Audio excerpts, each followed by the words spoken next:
que motiva as crianças, de modo geral, são poetas e, com o tempo, deixam de sê-lo? Será a poesia um estado de infância relacionado com a necessidade de jogo, a ausência de conhecimento livresco, a despreocupação com os mandamentos práticos do viver, estado de pureza da mente em suma? Drummond pergunta por que motivo as crianças são poetas e depois vão deixar de sê-lo. E ele mesmo responde que ele suspeita que seja por causa da escola, da sistematização exacerbada que a escola faz de tudo que a criança tem ao seu redor.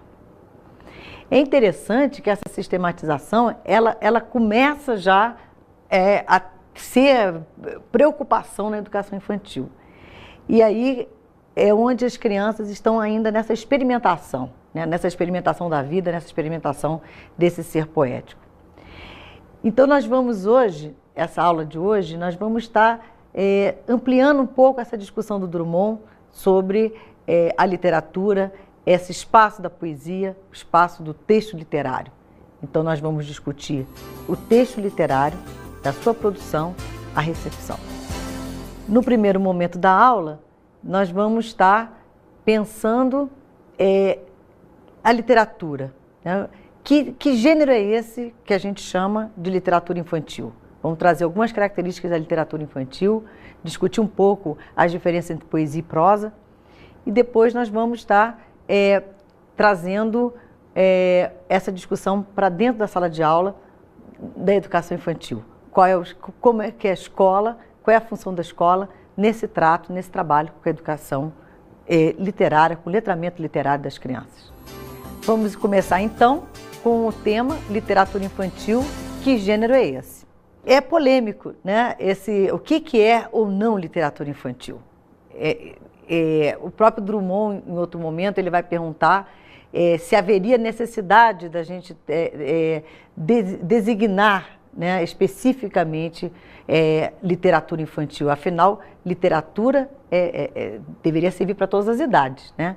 E é exatamente isso que a gente vai querer agora estar trazendo pelas palavras de Eliane Yunes, o que se define como literatura. Quer dizer, independente de ser literatura infantil, né, ou literatura de adulto, o que é literatura? A literatura amplia a margem de significação da língua pela renovação da aptidão cognitiva, já fora dos rígidos parâmetros da comunicação.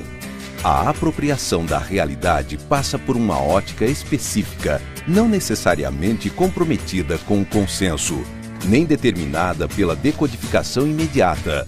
Este estranhamento aciona a percepção do destinatário leitor, já que expectativas do discurso cotidiano são contrariadas, desvelando a originalidade dos objetos. Por isso, repete-se a exaustão.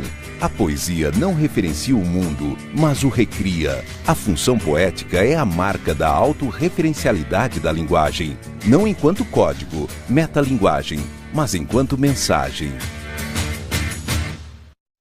Então, a literatura, a maior característica do texto literário é justamente ele não ser uma mera comunicação, né? O texto literário, ele não está preocupado com comunicar algo, uma informação pura e simples, né? O texto literário, ele reapresenta o mundo.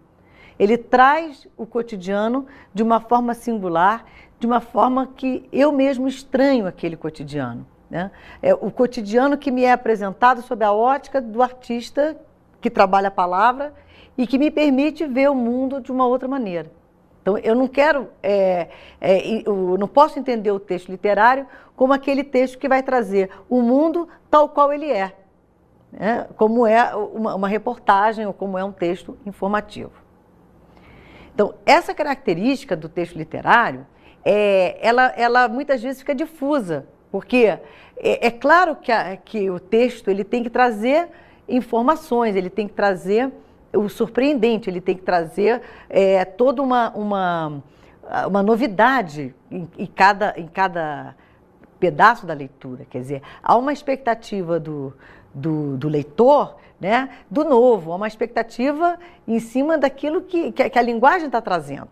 Mas a gente não pode pensar né, na literatura como colada na realidade, né? A literatura ela vai abrir essa margem de significação, quer dizer, é onde a realidade se abre às interpretações do sujeito e é onde o sujeito pode estar se colocando, se vendo ou se estranhando.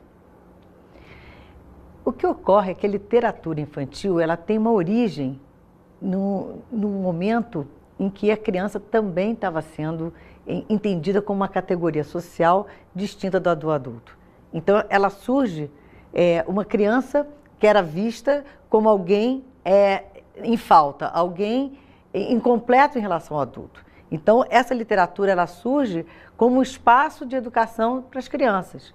Então, é uma literatura que na verdade, um ensinamento, quer dizer, as crianças precisam ser ensinadas bom comportamento, as crianças precisam saber de coisas. E é o adulto que sabe e vai fazer isso de todas as maneiras, seja nos espaços familiares, seja no espaço da escola. E a literatura, então, ela tem essa origem moralizante e a gente precisa estar repensando essa literatura, né?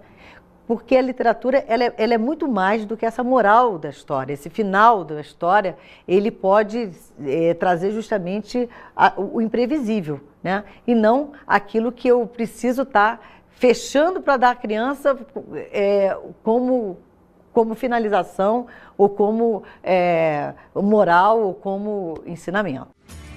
O mundo representado pelo texto literário corresponde a uma imagem esquemática, contendo inúmeros pontos de indeterminação.